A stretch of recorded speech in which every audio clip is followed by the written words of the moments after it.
இந்த கேக் பார்த்தீங்கன்னா, 1 KG black forest கேக்கு தாங்க. இது வந்துட்டு நம்ம பின்னாடி வீட்ல இருக்கிற ஒரு குட்டி பாப்பாக்கு தான் பண்ணியிருக்கிறோம். பிப்ரவரி மந்த்ல எந்த கேக் வந்துட்டு அதிகமா வந்திருந்ததுன்னா, பிளாக் ஃபாரஸ்ட் ஃப்ளேவர்ல தான் அதிகமா கேக் ஆர்டர்ஸ் வந்தது. அப்படி அந்த பிளாக் ஃபாரஸ்ட்ல என்ன இருக்குன்னு இதுவரைக்கும் எனக்கும் சத்தியமா தெரியல. எனக்கு பிளாக் ஃபாரஸ்ட்னாலே பிடிக்காது. இது கூடயே டிராவல் பண்ணிட்டு இருக்கிறனாலயோ என்னமோ வர வர கேக்கே பிடிக்க மாட்டேங்குது. நம்ம மெனுல பிளாக் கரண்ட் கேக் இருந்தபோது நான் அதுதான் வீட்டுக்கு எப்பயுமே பண்ணுவேன்.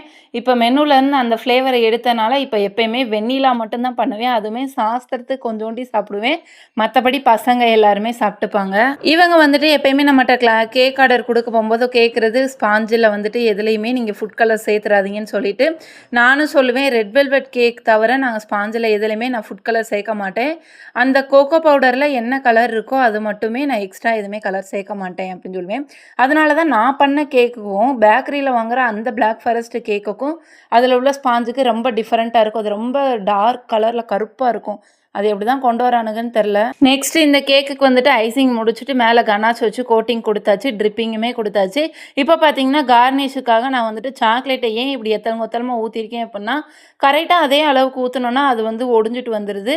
அதனால் இப்படி நிறைய டார்க்காக அதில் ஊற்றினோம்னா கொஞ்சம் உடையாமல் வந்துச்சு. அதனால தான் அப்படி ஊற்றினேன். அப்புறம் பார்த்தீங்கன்னா இந்த டிசைனுக்காக நம்மளுக்கு தெரிஞ்ச அந்த 2 ரோஸோட டிசைனு, ஒன்று வந்துட்டு குமிழ் ரோஸு, இன்னொன்று வந்துட்டு அந்த சுருள் ரோஸு. நம்ம இப்போ வந்துட்டு குமிழ் ரோஸ் வந்து டிசைன் கொடுத்துட்ருக்குறோம். இந்த ரோஸை டிசைன் கொடுத்ததுக்கப்புறம் நம்ம பண்ணி வச்ச அந்த சாக்லேட் கார்னிஷ் எல்லாம் எடுத்து அங்கங்கே அங்கிட்ட ஒன்று இங்கிட்ட ஒன்று அங்கிட்ட ஒன்று இங்கிட்ட ஒன்று திரும்பின மாதிரி வச்சிடலாம். ஃப்ரம் த பிகினிங், அதாவது ஸ்கூல் லைஃப்லேருந்து எனக்கு வராத 2 விஷயம் என்னென்னா ஹேண்ட் ரைட்டிங் அப்புறம் படிப்பு. இந்த 2மே நம்மளுக்கு வராதது.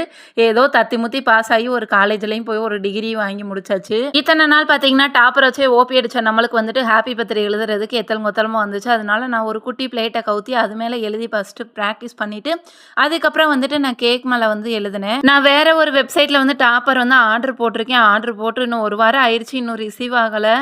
அது ஃப்ராடா என்னன்னு எனக்கு தெரியல. ஃபஸ்ட் டைம் ஆர்டர் போட்டிருக்கேன். என்ன இருந்தாலும் ஒரு உள் மனசு வந்து ஒரு சந்தேகப்படும்ல, அப்படி தான் சந்தேகத்திலே இருக்கேன் வருமா வராதான்ட்டு. அந்த கேக் டாப்பர் ரிசீவ் ஆனதுக்கப்புறம் நம்ம வந்துட்டு மறுபடியும் டாப்பர் வச்சு ஓபி அடிச்சிடலாம். அதண்டிக்கு கொஞ்சம் நல்லா அழகாக எழுதி பார்க்கணும்.